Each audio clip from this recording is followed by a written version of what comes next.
هي الحلقات تحفظني بآيات من القرآن، هي الحلقات تملأني بحب المصطفى العدنان. الحمد لله رب العالمين، والصلاة والسلام على أشرف الأنبياء والمرسلين محمد وعلى آله وأصحابه ومن تبعهم بإحسان إلى يوم الدين. أشهد أن لا إله إلا الله وحده لا شريك له وأشهد أن محمدا عبده ورسوله وبعد. برادران و خواہران اسلام، حضرات و خواتین، ناظرین، سامعین کرام، سورہ آل عمران سورۃ البقرہ کے بعد دوسری مدنی سورت ہے مصحف کی ترتیب میں، اور اس کا زمانہ نزول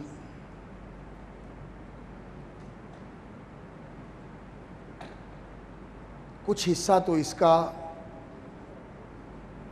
اس وقت نازل ہوا جب عام الوفود میں رسول اکرم صلی اللہ علیہ وسلم کے پاس مختلف وفود آئے اور ان میں عیسائیوں کا وفد بھی تھا، اور انہوں نے آ کر رسول اکرم صلی اللہ علیہ وسلم کے سامنے کچھ اپنے اشکالات ذکر کیے اور کچھ اپنے شبہات بیان کیے. تو اس کے جواب میں اس سورت کا ابتدائی حصہ، اس کی ابتدائی 83 کے قریب آیات اس موقع پر نازل ہوئی، اور اس کے بعد والی جو آیات ہیں جن میں جنگ احد کا تذکرہ کیا گیا ہے، وہ جنگ احد کے وقوع کے بعد تیسرے سال ہجری کے اندر، جنگ احد 3 ہجری شوال کے مہینے میں واقع ہوئی تھی. تو اس کے بعد جو حالات پیدا ہوئے، ان حالات پر اللہ رب العزت نے رہنمائی فرمائی ہے، مسلمانوں کو تعلیمات دی ہیں، اور ان کمزوریوں سے انہیں خبردار کیا ہے جن کی وجہ سے یہ جنگ جو انہوں نے جیت لی تھی ایک وقتی پریشانی کی شکل اختیار کر گئی، اور اس میں مسلمانوں کو خاصا نقصان اٹھانا پڑا. تو اس کا وہ حصہ اس موقع پر نازل ہوا. تو اس کے یہ 2 مجموعے ہیں، اور کل اس کی 200 آیات ہیں. 200 آیات کا مجموعہ ہے یہ سورہ آل عمران، اور اس کا نام جو ہے یہ علامتی نام ہے. بعض نام ایسے ہوتے ہیں جو معنی اور مفہوم کو واضح کرتے ہیں، جیسے سورۃ الاخلاص ہے. یہ نام ایسا ہے کہ جو اس سورت کے موضوع اور اس کے مطالب کو واضح کرتا ہے کہ یہ توحید کو خالص کرنے والی صورت ہے. اور معوذتین یہ ایسے نام ہیں جن میں ان صورتوں کے مفہوم کی وضاحت ہو جاتی ہے، لیکن بعض نام ایسے ہیں قرآن مجید کی صورتوں کے جو علامتی ہیں، کہ اس صورت کے اندر وہ لفظ، وہ کلمہ مذکور ہے، اور اسے اس کے علامت کے طور پر اس کا نام قرار دے دیا گیا ہے. جیسے سورۃ البقرہ، اس میں لفظ بقرہ آیا ہے، اس لیے اس کو سورۃ البقرہ کہا جاتا ہے. اور اس میں سورہ آل عمران کے اندر لفظ آل عمران آیا ہے. ان اللہ اصطفیٰ آدم و نوحا و آل ابراہیم و آل عمران علی العالمین. آل عمران کا لفظ اس صورت میں وارد ہوا ہے، اس لیے اس کو سورہ آل عمران کہا جاتا ہے. وگرنہ سورہ بقرہ ساری کوئی گائے کے متعلق نہیں ہے، اور یہ ساری صورت آل عمران کے متعلق نہیں ہے، بلکہ معنی مفہوم کے لحاظ سے تو جیسے پیچھے اس کا تذکرہ ہوا تھا، سورۃ البقرہ کے اندر اللہ رب العزت نے ایمان کی دعوت دی ہے، اور رسول اکرم صلی اللہ علیہ وسلم کی نبوت و رسالت کا اس بات فرمایا ہے. اور آپ صلی اللہ علیہ وسلم کی نبوت اور رسالت کے اس بات کے بعد آپ صلی اللہ علیہ وسلم کی امت جو اللہ رب العزت نے آپ صلی اللہ علیہ وسلم کی بعثت کی برکت سے بپا فرمائی ہے، اس امت کو ہدایات عطا فرمائی ہے، اور ایمان کے تقاضے اور ایمان کے شرائع اور احکام اللہ رب العزت نے سورہ بقرہ کے اندر بیان فرمائے ہیں۔ اور اس صورت کے اندر اللہ رب العزت نے اسلام کی حقیقت بیان فرمائی ہے۔ ایمان جو ہے یہ جڑ اور بنیاد ہوتی ہے، جیسے علم ہوتا ہے، ایمان یہ حیثیت رکھتا ہے، معرفت اور تصدیق، جان لینا اور پھر اس جاننے کے بعد اس کو حقیقت کے طور پر تسلیم کر لینا، قبول کر لینا، اس کی تصدیق کرنا اور اس پر یقین کر کے اس کے مطابق اپنے آپ کو چلانے کا عزم کر لینا، اذعان، اس کے مطابق اپنے آپ کو بدلنے کا پختہ ارادہ کر لینا۔ تو ایمان معرفت، تصدیق، یقین اور اذعان کا نام ہوتا ہے، اور سورہ بقرہ میں ایمان کا موضوع بیان کیا گیا ہے، اور ایمان کے ارکان کی تفصیل بھی سورہ بقرہ کے اندر بیان ہوئی ہے۔ اور اس صورت کے اندر اللہ رب العزت نے ایمان کے بعد پھر انسان کے اوپر جو چیز لازم ہوتی ہے وہ یہ ہے کہ انسان مسلم ہو جائے، فرما بردار ہو جائے، اپنے آپ کو اللہ کے حوالے کر دے، اس کی شریعت کے تابع کر دے۔ تو اس صورت کے اندر اسلام کی حقیقت بیان کی گئی ہے، اور اسلام کی جو روح اور اسلام کی اصلیت ہے اسے اللہ رب العزت نے واضح فرمایا ہے، اور یہ بتایا ہے کہ اسلام ہی وہ دین برحق ہے جو سارے نبیوں کا اور ساری امتوں کا دین رہا ہے۔ یہ نہیں ہے کہ پہلے زمانے میں کوئی اور دین تھا اور اس کے بعد کوئی اور دین بن گیا، نہیں، آدم علیہ السلام سے لے کر حضرت محمد الرسول اللہ صلی اللہ علیہ وسلم تک جتنے نبی، جتنے رسول آئے، ان سب کا ایک ہی دین تھا جس کی بنیاد اللہ کی توحید اور اس کی سچی عبادت کے اوپر تھی، جس کے اندر شرک کی کوئی آمیزش نہ ہو، اور وقت کا پیغمبر جو تعلیم اور حکم اللہ رب العزت کی طرف سے پہنچائے اس کی اطاعت کرنا، اس کی فرما برداری کرنا۔ دین اسلام یہی ہے، اللہ کی عبادت کرنا اور وقت کے پیغمبر کی اطاعت کرنا، کیونکہ اگر اللہ کی اطاعت کرنی ہے تو اس کے لیے راستہ یہی ہے کہ اللہ کا جو پیغمبر ہے وہ جو اللہ رب العزت کا حکم پہنچائے اس کی اطاعت کی جائے۔ وَمَن يُطِعِ الرَّسُولَ فَقَدْ أَطَاعَ اللَّهَ، جو رسول کی اطاعت کرتا ہے، اللہ کے فرستادہ، اللہ کے بھیجے ہوئے اللہ کے رسول کی اطاعت کرتا ہے، تو وہی حقیقت میں اللہ کی اطاعت کرتا ہے۔ تو اسلام فرما برداری کا نام ہے، یہ اطاعت کیشی کا نام ہے، یہ اس چیز کا نام ہے کہ انسان اپنے آپ کو ظاہر و باطن سے، دل و جان سے اللہ رب العزت کے احکام اور اس کی شریعت کے تابع کر دے۔ تو اس صورت کے اندر اللہ رب العزت نے اسلام کی حقیقت بیان فرمائی ہے، اور اسلام کی دعوت اللہ رب العزت نے دی ہے کہ انسان کو اپنے آپ کو اللہ کا مطیع بنا دینا چاہیے، اللہ کا فرما بردار بنا دینا چاہیے۔ اور اس صورت کا آغاز ہوتا ہے بسم اللہ الرحمن الرحیم، الف لام میم، اللہ لا الہ الا هو الحی القیوم۔ سورہ بقرہ کا آغاز بھی الف لام میم سے ہوا، اس صورت کا آغاز بھی الف لام میم سے ہوتا ہے، اور اس میں اللہ رب العزت نے یہ بتایا تھا کہ ذالک الکتاب لا ریب فیہ، اور یہاں بھی اللہ رب العزت نے قرآن مجید کے نازل کرنے کا ذکر فرمایا ہے، لیکن اس کے ساتھ اللہ رب العزت نے تورات اور انجیل کا بھی حوالہ دیا ہے۔ فرمایا اللہ لا الہ الا هو الحی القیوم، اللہ وہ ہے، لا الہ الا ہو، جس کے سوا کوئی سچا معبود نہیں، وہی عبادت کا حقدار ہے، اسی کی عبادت کرنی چاہیے، اس کے سوا کوئی معبود برحق نہیں ہے۔ الحی، وہ خود زندہ ہے، اور جس کو زندگی ملی ہے اسی کے دینے سے ملی ہے، اور وہ کسی کے سہارے کا محتاج نہیں، اور باقی سب زندہ اسی کے سہارے کے محتاج ہیں، اس کے زندہ رکھنے سے زندہ ہیں، اور وہ خود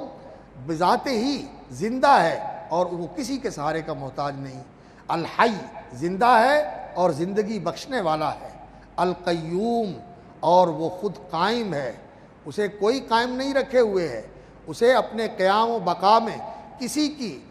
مدد کی ضرورت نہیں، کسی کے سہارے کی ضرورت نہیں، وہ خود قائم ہے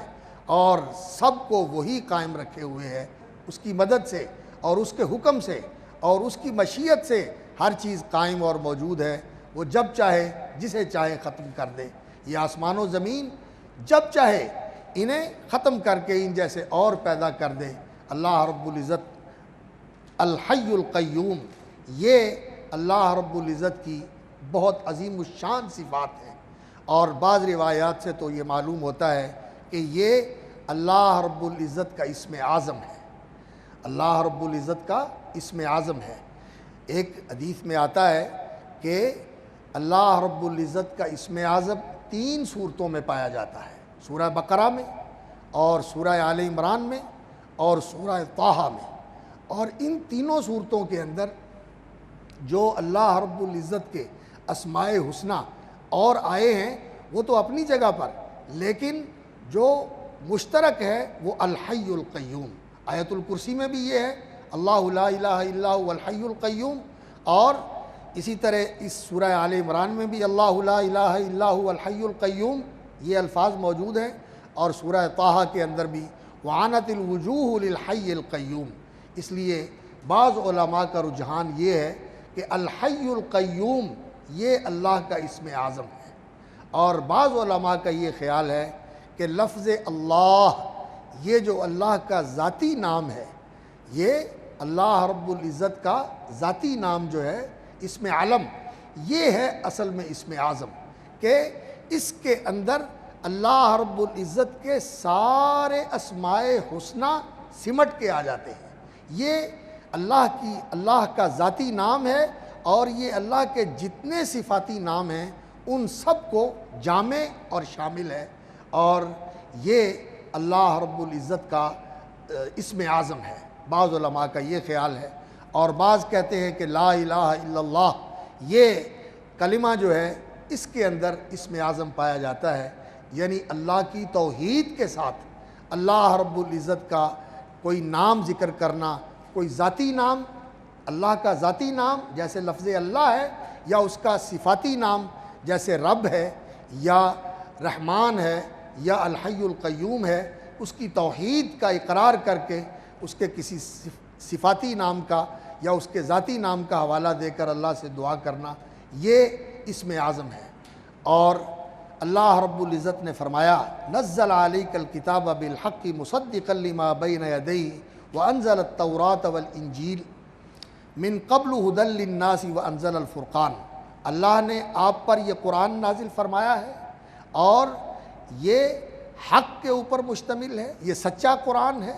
حق کے ساتھ نازل ہوا ہے، اور اس سے پہلے جو کتابیں نازل ہوئی ہیں یہ ان کی تصدیق کرنے والا ہے۔ ساری کتابیں جو آسمان سے نازل ہوئی، قرآن مجید ان کی تصدیق کرنے والا ہے۔ وَأَنزَلَ التَّوْرَاةَ وَالْإِنجِيلَ، اور وہی اللہ ہے جس نے تورات اور انجیل نازل فرمائی ہیں، من قبل اس سے پہلے، ھدی للناس لوگوں کی رہنمائی کے لیے، وَأَنزَلَ الفرقان، اور وہی اللہ ہے جس نے اس قرآن مجید کو فرقان بنا کر نازل کیا ہے۔ اب قرآن مجید یہ فرقان اور کسوٹی ہے حق اور باطل کی پہچان کے لیے، جو اس کے مطابق ہے وہ اللہ کی طرف سے ہے، اور جو اس سے ہٹا ہوا ہے اور اس سے مختلف ہے وہ اگرچہ لوگ اسے اللہ کی طرف منسوب کرتے ہیں وہ اللہ کی طرف سے نہیں ہے۔ اب لوگوں کے لیے کسوٹی اور غلط اور صحیح کی پہچان کا معیار یہ قرآن مجید ہے۔ اب تورات والوں کو بھی اسی کی پیروی کرنی چاہیے، انجیل والوں کو بھی اسی کی پیروی کرنی چاہیے، اور تورات اور انجیل کے اندر جو حقائق اللہ کی طرف سے ہیں ان کی یہ قرآن مجید تصدیق کرتا ہے۔ اور جو لوگ اللہ کی آیتیں نہیں مانتے تو پھر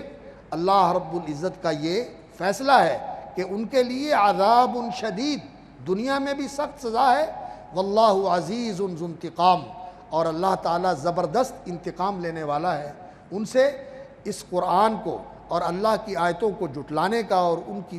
تکذیب کرنے کا اللہ رب العزت دنیا میں بھی سزا دے کر انتقام لے گا اور آخرت میں بھی اللہ تعالیٰ ان سے انتقام لینے والا ہے۔ ان اللہ لا یخفی علیہ شیء فی الارض ولا فی السماء، اللہ رب العزت وہ علیم و خبیر ذات ہے کہ آسمان و زمین کی کوئی چیز اس سے مخفی نہیں، ہر چیز اس کے علم میں ہے، بلکہ اس کے سامنے ہے، وہ اسے دیکھ رہا ہے، کوئی چیز اس سے چھپی ہوئی نہیں ہے، ہر چیز اس کے سامنے عیاں ہے۔ اور وہ وہی ہے جو تمہیں شکم مادر میں، ماں کے پیٹ میں، رحم کے اندر تمہاری شکل بناتا ہے، تمہارے چہرے اور تمہاری شکل اللہ رب العزت تخلیق فرماتے ہیں جیسے چاہتے ہیں۔ تو شکلیں یہ اللہ رب العزت کی بنائی ہوئی ہیں، اور المصور یہ اللہ رب العزت کا صفاتی نام ہے۔ الخالق، الباری، الخالق کسی چیز کو ڈیزائن کرنے والا، اس کا منصوبہ بنانے والا، الباری پھر اس کے اندر جان ڈالنے والا اور اس کو اہتمام کے ساتھ پیدا کرنے والا، المصور اور اس کی شکل بنانے والا، اس کو شکل و صورت عطا فرمانے والا، یہ اللہ رب العزت کی صفات ہیں۔ لا الہ الا ہو، اور عبادت کا وہی حقدار ہے۔ یہ جتنے اسماء حسنی ہیں یہ اسی چیز کی طرف انسان کی رہنمائی کرتے ہیں کہ انسان اللہ کی عبادت کرے۔ العزیز الحکیم، وہ زبردست ہے، کوئی اس کے مقابلے میں کھڑا نہیں ہو سکتا، اس کے حکم کو کوئی ہٹا نہیں سکتا، ٹال نہیں سکتا، اس کا حکم نافذ ہو کے رہتا ہے۔ الحکیم، اور وہ حکمت والا ہے، اپنے کاموں کے اندر وہ حکمت کو ملحوظ رکھتا ہے، اس کے کام کوئی بے تکے نہیں ہیں، الٹ اپ نہیں ہیں، بلکہ بڑی حکمت کے ساتھ اللہ رب العزت نے اس کائنات کو پیدا کیا ہے اور چلا رہے ہیں۔ اور وہی اللہ رب العزت ہے جس نے آپ پر یہ قرآن نازل فرمایا ہے۔ منہ آیات محکمات،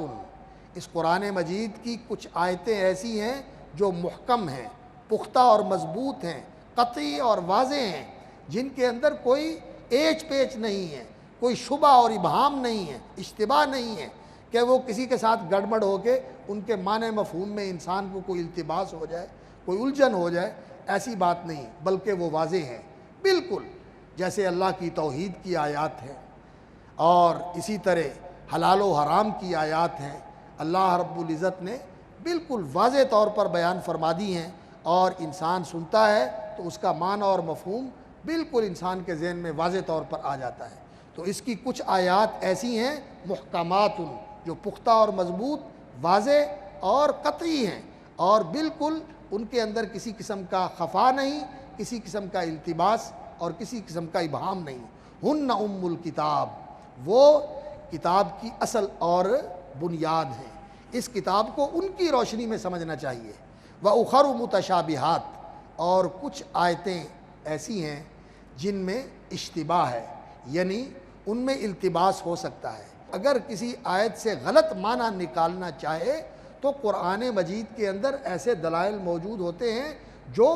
اس کی نشاندہی کر دیتے ہیں کہ یہ جو بات کہہ رہا ہے یہ قرآن کے خلاف ہے۔ مجموعی طور پر قرآن مجید کا یہ وصف ہے کہ لا یاتیہ الباطل من بین یدیہ ولا من خلفہ، غلط بات کو قرآن کے اندر داخل نہیں کیا جا سکتا۔ قرآن کے اندر ہی ایسے دلائل موجود ہوتے ہیں، اگر کوئی غلط بات ثابت کرنا چاہے اور قرآن کا سہارا لے کر اپنی دلیل اس سے حاصل کرنا چاہے تو قرآن کے اندر ہی ایسے حقائق اور واضح دلائل موجود ہوتے ہیں جس سے اس کے موقف کی غلطی واضح ہو جاتی ہے۔ قرآن ہی بتا دیتا ہے کہ یہ جو کچھ قرآن کے نام پہ کہہ رہا ہے یہ قرآن کے خلاف ہے، یہ قرآن کے خلاف ہے۔ اصل میں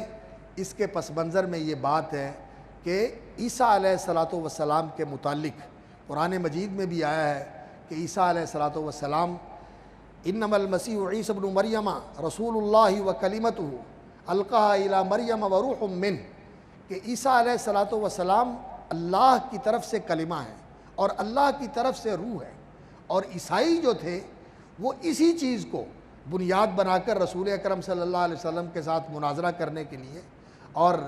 مقابلہ کرنے کے لیے وہ آئے، تو کہنے لگے ہم جو کہتے ہیں عیسیٰ علیہ السلام کو کہ وہ اللہ کے بیٹے ہیں، تو قرآن مجید میں بھی آپ لوگ بھی تو یہ کہتے ہو کہ وہ اللہ کا کلمہ ہے اور اللہ کی روح ہے، اللہ کا کلمہ ہے اور اللہ کی روح ہے، کلمۃ منہ روح منہ، تو عیسیٰ علیہ الصلوۃ والسلام اللہ کی طرف سے روح ہیں اور اللہ کی طرف سے کلمہ ہے، تو اس بات کو انہوں نے یہ بنا لیا کہ وہ اللہ کی ذات کا حصہ ہے۔ کلام اللہ رب العزت کا کلمہ یہ اللہ کی صفت ہے اور وہ اللہ کا کلمہ ہے، یعنی وہ اللہ رب العزت کی صفت ہیں اور اللہ رب العزت کی ذات کا حصہ ہے۔ اور روح منہ، من جو ہے یہ ابتدا کے لیے بھی ہوتا ہے عربی زبان میں، جہاں سے کوئی چیز آئی ہے اس کی ابتدا کو واضح کرنے کے لیے بھی من کا لفظ آتا ہے، اور تبعیض کے لیے بھی ہوتا ہے کہ کسی چیز کو یہ ظاہر کرنے کے لیے یہ کہ اس کا حصہ ہے، یہ اس کا ٹکڑا ہے، اس کے لیے بھی یہ من کا لفظ استعمال ہوتا ہے۔ تو وروح منہ، انہوں نے کہا کہ یہ اللہ کی روح ہے، یعنی اللہ کی روح ہے اور اللہ کی ذات کا حصہ ہے۔ روح منہ کا معنی انہوں نے یہ لیا۔ تو اس کے اندر اگر صرف یہی الفاظ ہوں تو اس طرح کا کوئی معنی اگر بیان کرتا ہے تو آپ کے پاس کوئی اس کی دلیل نہیں ہوگی کہ یہ من ابتدا کے لیے ہے یا تبعیض کے لیے ہے، لیکن قرآن مجید میں اس کے دلائل موجود ہیں۔ اللہ رب العزت نے یہ فرمایا کہ اللہ رب العزت نے تو جس کسی چیز کو بھی پیدا کرنا ہوتا ہے، اللہ رب العزت نے انما امرہ اذا اراد شیئا ان یقول لہ کن فیکون، اللہ رب العزت جب کسی چیز کو پیدا کرتے ہیں تو اسے فرماتے ہیں کن ہو جا، تو وہ چیز ہو جاتی ہے۔ تو اس کا مطلب یہ ہوا کہ ہر چیز اللہ رب العزت کے کلمہ کن سے پیدا ہوئی ہے۔ اور اسی طرح یہ جو روح ہمارے اندر ہے، آدم علیہ السلام کے اندر ہے اور ان کی اولاد کے اندر ہے، یہ روح بھی تو اللہ کے امر سے وجود میں آئی ہے، جیسا کہ اللہ رب العزت نے فرمایا قل الروح من امر ربی۔ یہ لوگ آپ سے روح کے بارے میں پوچھتے ہیں، یسألونک عن الروح، تو آپ انہیں بتائیں کہ الروح من امر ربی، روح تو اللہ کے امر سے وجود میں آئی ہے۔ تو اللہ رب العزت کے امر سے جو چیز پیدا ہوئی ہے وہ مخلوق ہے، وہ خالق کا حصہ نہیں ہے، وہ خالق کا حصہ نہیں ہے۔ اور قرآن مجید کے اندر اللہ رب العزت نے فرمایا وَسَخَّرَ لَكُم مَّا فِي السَّمَاوَاتِ وَمَا فِي الْأَرْضِ جَمِيعًا مِّنْهُ، اللہ رب العزت نے تمہارے لیے مطیع کر دیا ہے، مسخر کر دیا ہے، تمہاری خدمت پہ لگا دیا ہے، ما فی السماوات وما فی الارض، سب کچھ جو آسمان و زمین میں ہے، منہ، یہ اللہ رب العزت کی طرف سے ہے، یعنی اللہ رب العزت نے اسے پیدا کیا ہے۔ تو کیا یہ ساری چیزیں اللہ کا حصہ ہے؟ ساری چیزیں اللہ کا حصہ ہے؟ نہیں، منہ کا معنی یہ ہے کہ سب اللہ رب العزت کی تخلیق ہے، اللہ رب العزت نے انہیں وجود بخشا ہے، اللہ رب العزت نے ان کو پیدا فرمایا ہے، تو یہ سب چیزیں اللہ کی مخلوق ہیں۔ تو اسی طرح عیسیٰ علیہ الصلوۃ والسلام کا روح منہ، اللہ کی طرف سے روح ہونا، یہ معنی نہیں رکھتا کہ وہ اللہ کا حصہ ہے، وہ اللہ کی ذات کا حصہ ہے، اور ان کا یہ کہ وہ اللہ کی طرف سے کلمہ ہے، یہ معنی نہیں کہ وہ اللہ کی ذات کا حصہ ہے اور وہ اللہ کے وجود میں سے نکلے ہوئے ہیں، جیسا کہ عیسائیوں کا عقیدہ تھا اور آج بھی ہے۔ جو ایک ان کا قدیم فرقہ تھا یعقوبیہ، وہ فرقہ تو یہ عقیدہ رکھتا تھا کہ عیسیٰ علیہ الصلوۃ والسلام اللہ کے بیٹے ہیں، لیکن آج کل جو ان کے تین فرقے پائے جاتے ہیں، ایک پروٹیسٹنٹ اور ایک کیتھولک اور ایک آرتھوڈکس، ان کا تینوں کا عقیدہ یہ ہے کہ یہ تثلیث کے قائل ہیں، یہ تثلیث کے قائل ہیں، یعنی یہ خدا کو ایک مثلث کی شکل میں مانتے ہیں، اللہ اور روح القدس اور عیسیٰ علیہ الصلوۃ والسلام۔ وہ کہتے ہیں کہ یہ تینوں مل کر تین میں ایک ہے اور ایک میں تین ہے، تینوں مل کر ایک خدا بنتا ہے، روح القدس، عیسیٰ علیہ السلام اور اللہ رب العزت۔ اور بعض جو ہیں وہ مریم صدیقہ کو بھی اس میں شامل کر دیتے ہیں، وہ ان کو بھی اس مثلث کے اندر لے آتے ہیں، تو ان کے مختلف فرقے ہیں۔ تو اللہ رب العزت نے یہاں یہ بات فرمائی کہ قرآن مجید کی محکم آیات وہ واضح ہیں۔ اب اللہ رب العزت نے قرآن مجید میں یہ فرمایا وَقَالُوا اتَّخَذَ اللَّهُ وَلَدًا سُبْحَانَهُ، یہ کہتے ہیں کہ اللہ نے اولاد بنائی ہے، اللہ کے بیٹے بیٹیاں ہیں۔ فرمایا سبحانہ، اللہ پاک ہے، اللہ رب العزت پاک ہے، سبحانہ وتعالی عما یشرکون، جن کو یہ اللہ کا شریک بناتے ہیں اللہ تعالیٰ اس سے پاک ہے۔ سبحانہ ان یکون لہ ولد، وہ اس سے پاک ہے کہ اس کی اولاد ہو۔ یہ واضح اور قطعی بات ہے کہ اللہ رب العزت کی اولاد نہیں ہے۔ اور اسی طرح اللہ رب العزت نے عیسیٰ علیہ الصلوۃ والسلام کے متعلق قرآن مجید میں واضح طور پر یہ فرمایا کہ لن یستنکف المسیح ان یکون عبدا للہ، عیسیٰ علیہ الصلوۃ والسلام کو اس بات سے کوئی انکار نہیں ہے کہ وہ اللہ کے بندے ہوں، وہ تو اللہ کے بندے ہیں۔ عیسیٰ علیہ السلام عبداللہ و رسولہ، اللہ کے بندے اور اللہ کے رسول ہیں۔ تو قرآن کی یہ قطعی اور واضح آیتیں اس بات کو بالکل قطعی طور پر واضح کر دیتی ہیں کہ عیسیٰ علیہ الصلوۃ والسلام اللہ کی مخلوق ہیں اور وہ اللہ کے بندے ہیں۔ تو کسی ایک کلمے سے یا کسی ایک لفظ سے اپنے غلط مدعا کو ثابت کرنا یہ ان لوگوں کا کام ہوتا ہے جن کے دلوں میں کجی ہوتی ہے، جن کے ذہن ٹیڑھے ہوتے ہیں، اور وہ اپنی غلط بات کو ثابت کرنے کے لیے باقی ساری چیزوں کو چھوڑ کر کسی ایک ٹکڑے کو لے کے بیٹھ جاتے ہیں۔ وہ کہتے ہیں یہ قرآن میں لکھا ہوا ہے، یہ قرآن میں لکھا ہوا ہے۔ تو اس طرح کی باتیں یہودیوں کے اندر بھی تھیں اور عیسائیوں کے اندر بھی تھیں، اور اللہ رب العزت ہدایت نصیب فرمائے۔ اپنے مدعا کو ثابت کرنے کے لیے لوگ قرآن مجید سے بھی اس طرح کے دلائل کشید کرتے ہیں، اور اپنے غلط موقف کو ثابت کرنے کے لیے قرآن کا سہارا لیتے ہیں ان مشتبہ آیات کو دلیل بنا کر۔ لیکن جو قطعی اور محکم اور واضح آیات ہوتی ہیں وہ ان سے روگردانی کرتے ہیں، ان کی پرواہ نہیں کرتے۔ تو اللہ رب العزت نے یہاں یہ بات واضح فرمائی کہ یہ قرآن ہدایت کے لیے ہے، ہدی للناس، سارے لوگوں کی رہنمائی کے لیے ہے، اور اللہ رب العزت نے جو اس کی محکم آیات اللہ پاک نے ذکر فرمائی ہیں وہ ہیں بنیاد اور اساس، ان کی روشنی میں سارے قرآن کو سمجھنا چاہیے۔ ایک یہ بات محکمات کی روشنی میں سمجھنا چاہیے، اور دوسری بات یہ ہے کہ قرآن سے رہنمائی لینے کے لیے پورے قرآن کو سامنے رکھنا چاہیے، پورے قرآن کو سامنے رکھنا چاہیے۔ یہ نہیں کہ کسی ایک جگہ کے اوپر کوئی بات ذکر ہوئی ہے تو اس کو لے لیا جائے اور باقی جو کچھ قرآن مجید میں آیا ہے اس سے آنکھیں بند کر لی جائیں۔ یہ گمراہ لوگوں کا طریقہ ہے، اور جتنے بھی فرقے اور لوگ گمراہ ہوئے ہیں وہ اسی طرح گمراہ ہوئے ہیں۔ انہوں نے قرآن کی کوئی ایک بات لے لی اور باقی دوسری چیزوں کو نظر انداز کر دیا۔ تو اللہ رب العزت نے فرمایا کہ قرآن مجید کی جو محکمات ہیں وہ اساس اور بنیاد ہیں، ان کی روشنی میں قرآن کو سمجھنا چاہیے۔ اور دوسرا اصول یہ ہے کہ قرآن کو سمجھنے کے لیے سارے قرآن کو سامنے رکھنا چاہیے۔ اور تیسری بات یہ ہے کہ جو قرآن مجید کا بیان ہے، جو قرآن مجید کی تشریح ہے، محمد الرسول اللہ صلی اللہ علیہ وسلم پر جو اللہ نے حکمت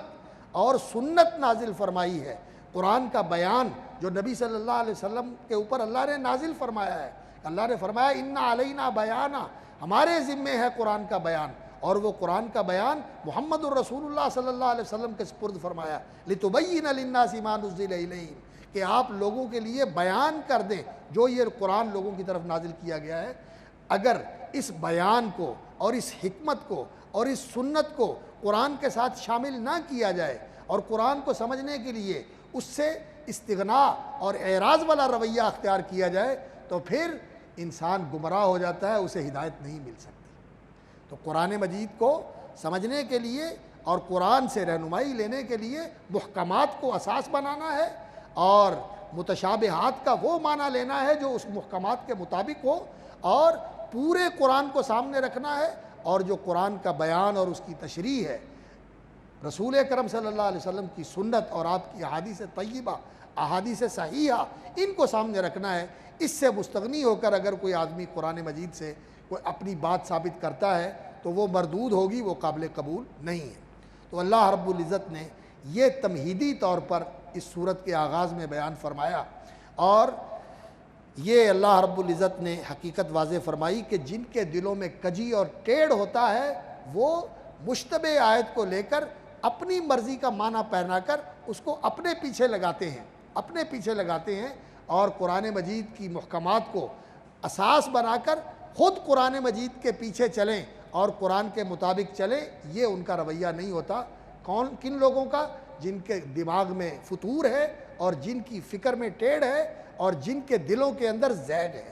اور یہ ٹیڑھا پن دل کا اور عقل کا انسان کو ایسا کر دیتا ہے کہ پھر انسان کو سیدھی بات بھی صحیح سمجھ نہیں آتی اور اس کے اندر بھی وہ ٹیڑھ نکال لیتا ہے۔ جب انسان کی سوچ ٹیڑھی ہو جائے اور اس کے دل کا میلان جو ہے وہ غلط چیز کی طرف ہو جائے تو پھر ہر چیز کے اندر ہی وہ غلطی والا پہلو اختیار کرتا ہے۔ وما یعلم تاویلہ الا اللہ، اور یہ جو کج فکری کا شکار لوگ ہوتے ہیں۔ یتبعون ما تشابہ منہ، وہ متشابہات کی پیروی کرتے ہیں اور محکمات کو چھوڑتے ہیں، وہ محکمات سے اعراض کرتے ہیں اور متشابہات کی پیروی کرتے ہیں۔ ابتغاء الفتنۃ و ابتغاء تاویلی، لوگوں میں فتنہ پھیلانے کے لیے اور ان چیزوں کا منمانا معنی نکالنے کے لیے، ایسی تعویل نکالنے کے لیے جو ان کی مرضی کے مطابق ہو، اس طرح کا مفہوم پہنانے کے لیے۔ وما یعلم تاویلہ الا اللہ، اور اس کا حقیقی معنی اور اس کا حقیقی مفہوم جو ہے وہ تو اللہ رب العزت جانتے ہیں۔ والراسخون فی العلم، اور جو راسخ فی العلم لوگ ہوتے ہیں، پختہ علم والے، صحیح سوچ والے، یقولون آمنا بہ کل من عند ربنا، وہ کہتے ہیں کہ ہم اس متشابہ آیت پر بھی ایمان رکھتے ہیں اور دونوں اللہ کی طرف سے ہیں، تو اس متشابہ کو ویسے ہی سمجھنا چاہیے جیسے محکم آیت کا مفہوم ہے۔ محکم کے خلاف متشابہ کا مفہوم لے کر اس سے کوئی مدعا ثابت کرنا راسخ فی العلم لوگوں کا طریقہ یہ نہیں ہوتا۔ وہ کہتے ہیں کہ دونوں اللہ کی طرف سے ہیں، اور جب دونوں اللہ کی طرف سے ہیں تو ان میں تضاد نہیں ہو سکتا، ان میں اختلاف نہیں ہو سکتا، دونوں برحق ہیں، تو متشابہ کو محکم کے تابع کرنا چاہیے۔ وما یذکر الا اولو الالباب، اور نصیحت عقل والے ہی حاصل کرتے ہیں، اور وہ دعا بھی یہ کرتے ہیں، اور یہ دعا کرنی چاہیے۔ ربنا لا تزغ قلوبنا بعد اذ ہدیتنا وہب لنا من لدنک رحمہ انک انت الوہاب، اے اللہ ہمارے دلوں کو ٹیڑھا نہ کرنا ہدایت عطا فرمانے کے بعد۔ ہدایت دے دی، اب دل کو استقامت نصیب فرمانا، دل ٹیڑھا نہ ہو، سیدھا رہے اور حق کے اوپر قائم رہے۔ وہب لنا من لدنک رحمہ انک انت الوہاب۔ ربنا انک جامع الناس لیوم لا ریب فیہ ان اللہ لا یخلف المیعاد۔ تو یہ تمہیدی آیات ہیں۔ اس کے بعد اللہ رب العزت نے یہ فرمایا کہ جو قرآن سے کفر کرتے ہیں، رسول اکرم صلی اللہ علیہ وسلم کی تکذیب کرتے ہیں، آپ صلی اللہ علیہ وسلم کی مخالفت کرتے ہیں، ان لوگوں کو جان لینا چاہیے کہ ان کی یہ دنیا کی ٹھاٹ باٹ اور شان و شوکت یہ اللہ کے ہاں ان کے کام آنے والی نہیں ہے۔ لن تغنی عنہم اموالہم ولا اولادہم من اللہ شیئا، ان کے مال اور ان کی اولادیں یہ اللہ کے ہاں ان کو کام نہیں آئیں گی، اور یہ جہنم کا ایندھن بنیں گے۔ اسی طرح جس طرح فرعون اور اس کی آل کا انجام ہوا تھا، موسیٰ علیہ السلام کو جھٹلایا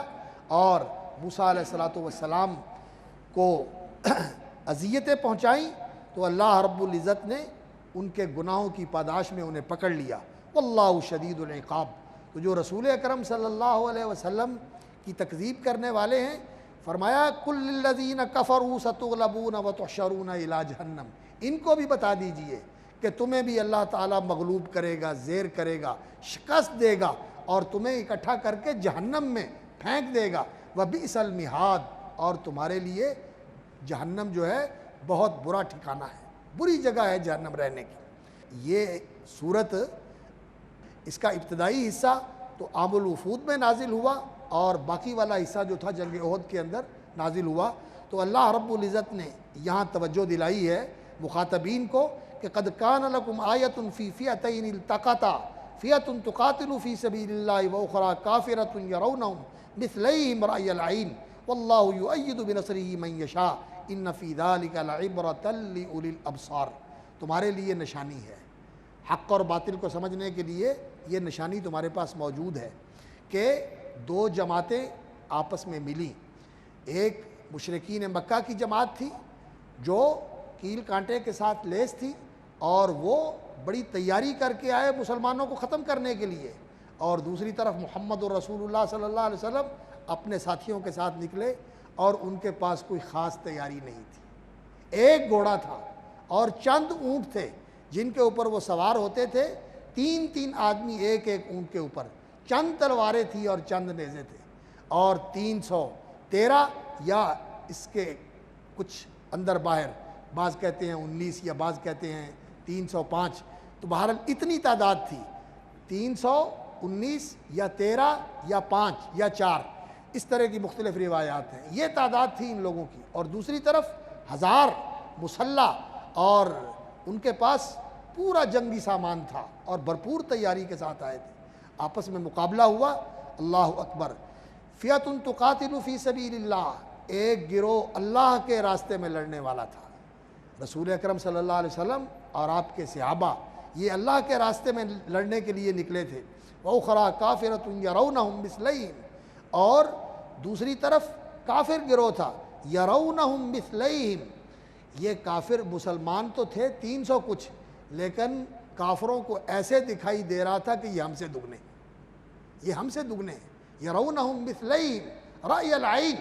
اس طرح آنکھوں سے نظر آ رہا تھا۔ اللہ رب العزت نے فرشتوں کو ساتھ شامل کر کے مسلمانوں کی تعداد بڑھا کے ان کو دکھائی کہ تاکہ ان کے اوپر رعب طاری ہو جائے۔ يَرَوْنَهُمْ مِثْلَيْهِمْ رَأْيَ الْعَيْنِ وَاللَّهُ يُؤَيِّدُ بِنَصْرِهِ مَن يَشَاءُ، اور اللہ رب العزت اپنی مدد کے ساتھ جس کو چاہتے ہیں قوت فراہم کرتے ہیں اور غلبہ عطا فرماتے ہیں اور کامیابی عطا فرماتے ہیں۔ إِنَّ فِي ذَلِكَ لَعِبْرَةً لِأُولِي الْأَبْصَارِ، اس میں آنکھوں والوں کے لیے نشانی ہے۔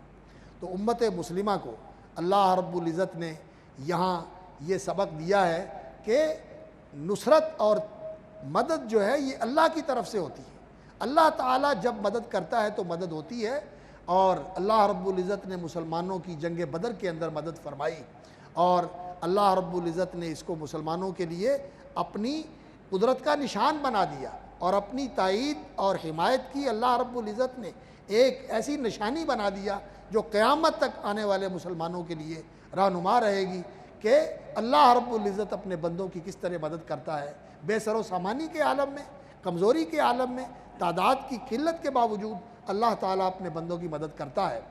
اور اللہ تعالیٰ انہیں غلبہ عطا فرماتا ہے۔ اللہ رب العزت مدد کرنے والا ہے، غلبہ دینے والا اللہ رب العزت ہے۔ جب وہ غلبہ عطا فرمائے اور مدد فرمائے تو مقابل میں دشمن کتنے بھی ہوں، اللہ رب العزت ان کو مغلوب فرما دیتے ہیں اور اپنے بندوں کو غلبہ عطا فرما دیتے ہیں۔ تو یہ تمہارے لیے نشانی ہے، اور اس کے اندر عبرت ہے، یہودیوں کو بھی، عیسائیوں کو بھی، اور جتنے بھی کافرین ہیں اللہ تعالیٰ نے اس بات کو ان کے لیے دلیل کے طور پر ذکر فرمایا ہے کہ مسلمانوں کی حقانیت اور ان کے سچے ہونے کی اور اللہ کی طرف سے ان کے اس کام کے لیے منتخب ہونے کی یہ دلیل ہے کہ اللہ رب العزت نے جنگ بدر کے اندر اللہ تعالیٰ نے ان کو فتح عطا فرمائی، اور بدر کی فتح کو اللہ نے فرقان بنا دیا، حق اور باطل کے درمیان امتیاز کا نشان بنا دیا اللہ رب العزت نے۔ اور یہ قیامت تک کے لیے نشانی ہے کہ جو بدر والے تھے مسلمان، یہ اللہ کے بندے تھے، اللہ کے دین کے لیے آئے تھے، اللہ رب العزت نے ان کی مدد فرمائی، اور جو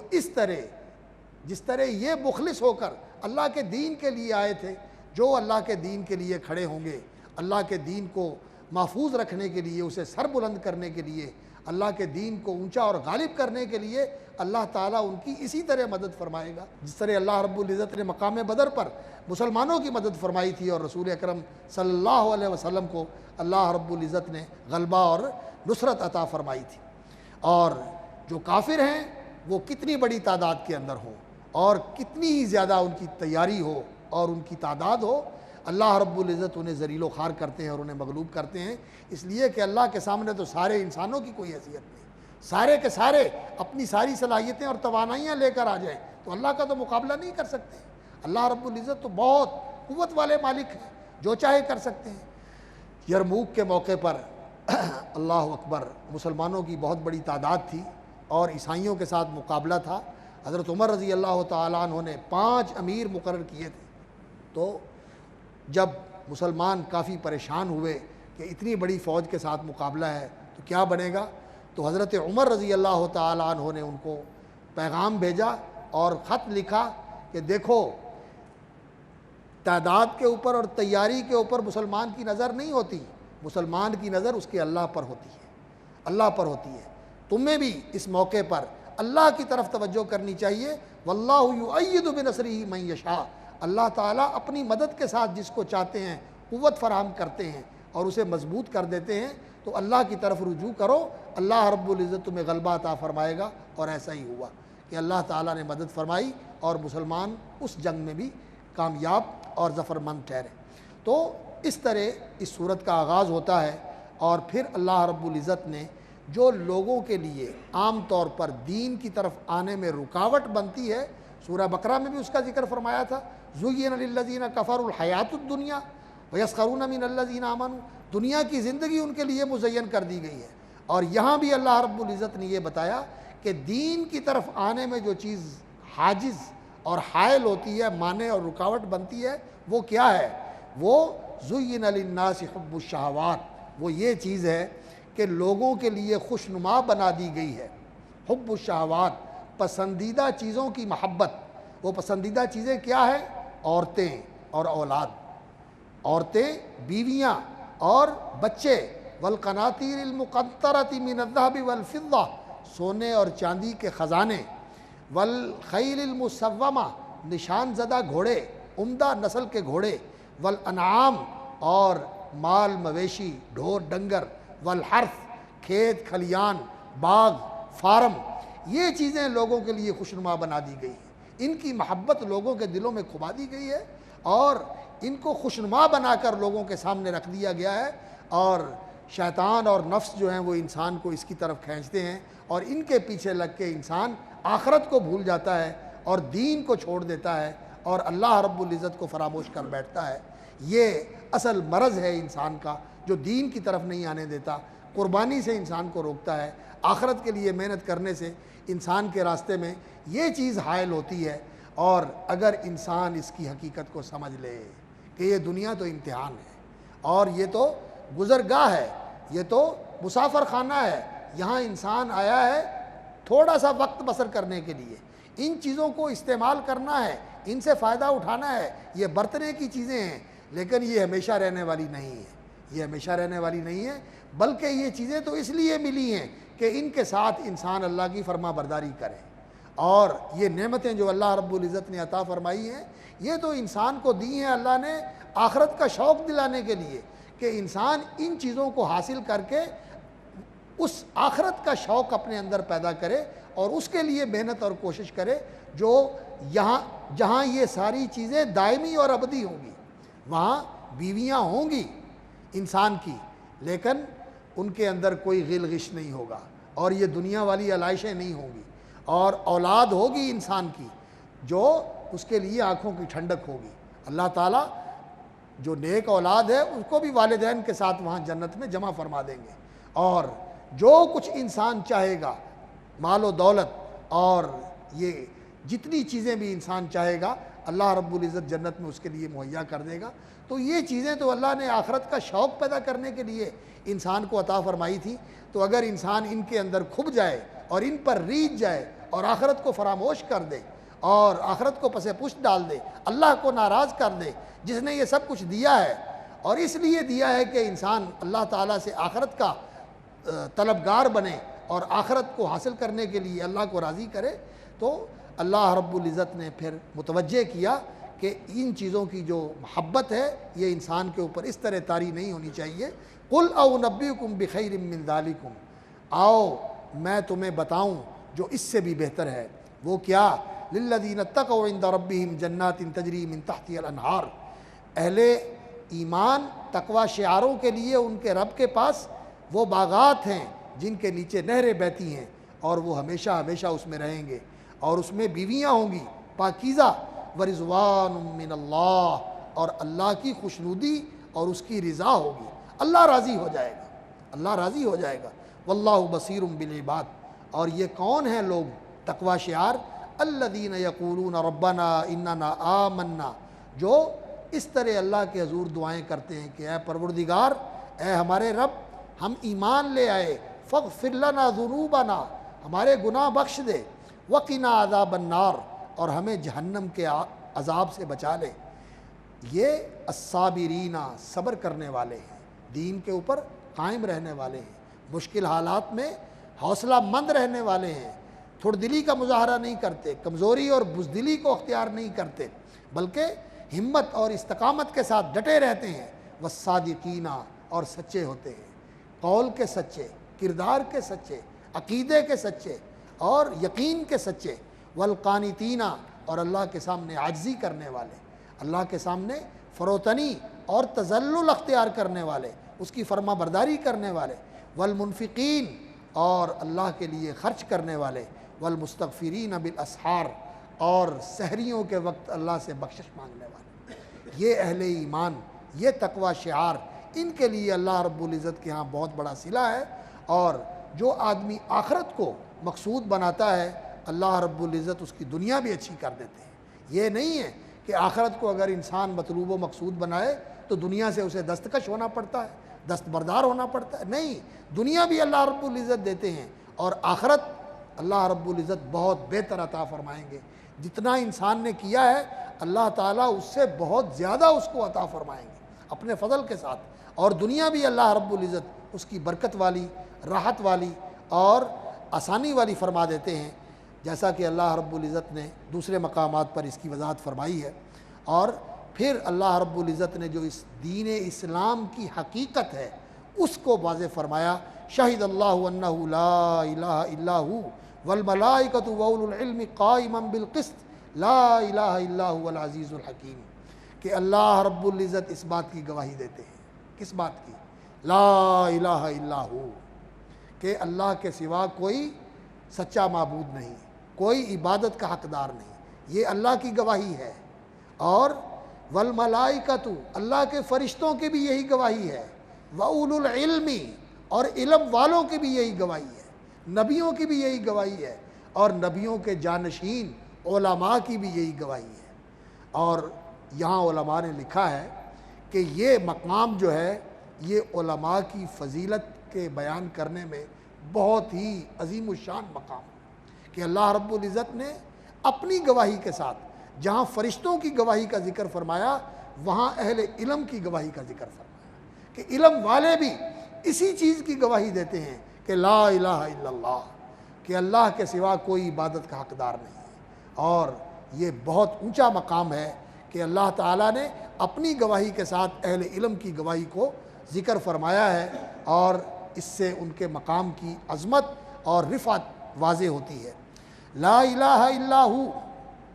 قائما بالقسط، اللہ رب العزت انصاف کے ساتھ قائم ہے۔ اللہ رب العزت نے اس جہان کو عدل اور انصاف کے اوپر کھڑا کیا ہے، اور اللہ تعالیٰ بھی انصاف کرنے والا اور عدل کرنے والا ہے۔ عدل اور قسط، انصاف کا معنی جو ہے یہ عدل اور قسط کے مفہوم کو پوری طرح واضح نہیں کرتا۔ انصاف کا لفظ عدل اور قسط کے مفہوم کو پورا واضح نہیں کرتا۔ انصاف کا معنی تو ہوتا ہے دو کر دینا، تو ہر جگہ دو کر دینا تو انصاف نہیں ہوتا۔ بعض دفعہ کسی کو چوتھائی دینا ہوتا ہے اور کسی کو تہائی دینا ہوتا ہے، کسی کو آدھا دینا ہوتا ہے، کسی کو سارا دینا ہوتا ہے، تو دو کر دینا تو انصاف نہیں ہوتا۔ اس لیے انصاف کا لفظ ہم استعمال کرتے ہیں لیکن یہ عدل اور قسط کے مفہوم کو پوری طرح واضح نہیں کرتا۔ عدل اور قسط یہ دو مفہوم، دو کلمات جو ہیں عربی زبان کے، یہ اللہ رب العزت نے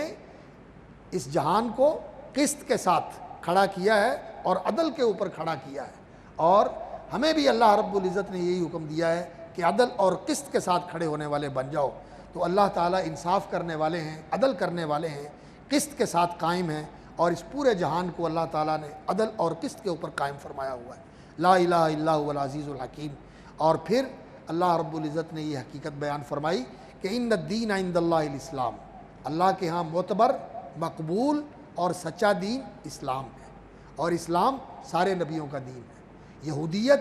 نصرانیت اور جو لوگوں نے فرقے بنائے ہوئے ہیں اور اپنے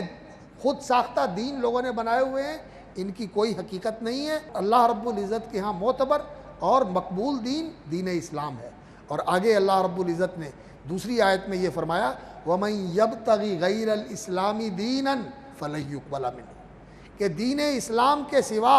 اگر کوئی اور دین تلاش کرتا ہے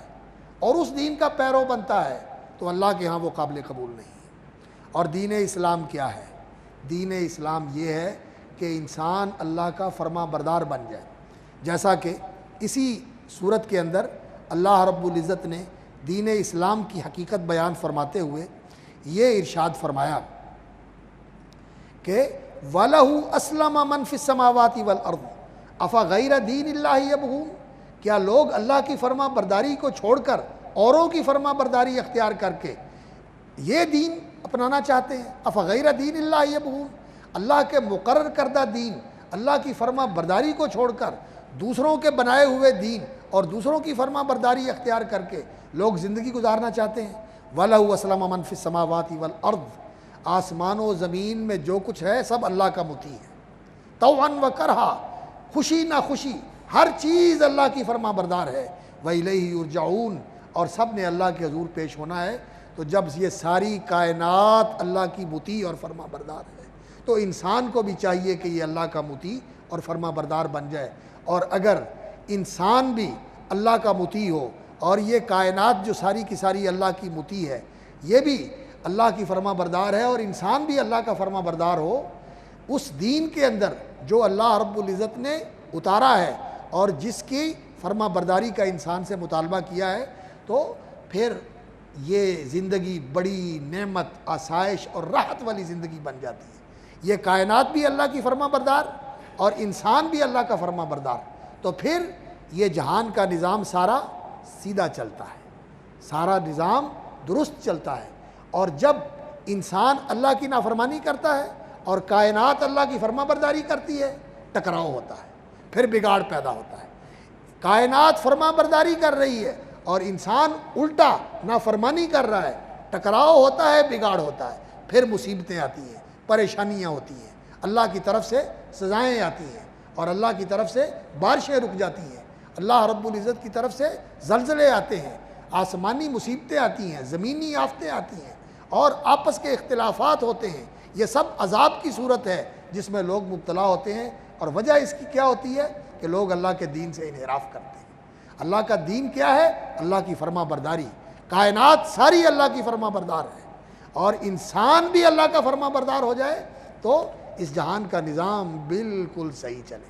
اور جب انسان اللہ کی نافرمانی کرتا ہے اور یہ کائنات اللہ کی فرما برداری کرتی ہے اور آپس میں ٹکراؤ ہوتا ہے، پھر بگاڑ پیدا ہوتا ہے۔ تو اللہ رب العزت نے اس صورت کے اندر اسلام کی دعوت دی ہے اور اسلام کی حقیقت بیان فرمائی ہے، اور وہ یہ ہے مکمل اللہ کا فرما بردار ہونا، اور ہمیں بھی اس کا اہتمام کرنا چاہیے۔ اپنی پوری زندگی کے اندر ہم اللہ کے مسلم اور مخلص اور مخلص بندے بن جائیں، اخلاص اختیار کرنے والے اور اپنے آپ کو اللہ کے لیے خالص کرنے والے، اور اپنی فرما برداری کو بھی اللہ کے لیے خالص کرنے والے، مخلصین لہ الدین، اور اپنی زندگی اور بندگی کو بھی اللہ کے لیے خالص کرنے والے۔ اللہ رب العزت ایسے مسلمان بندے ہمیں بنائے اور اسی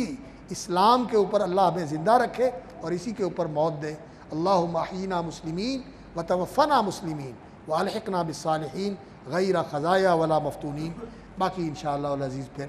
اگلی مجلس میں ذکر کریں گے۔ وآخر دعوانا ان الحمدللہ رب العالمین۔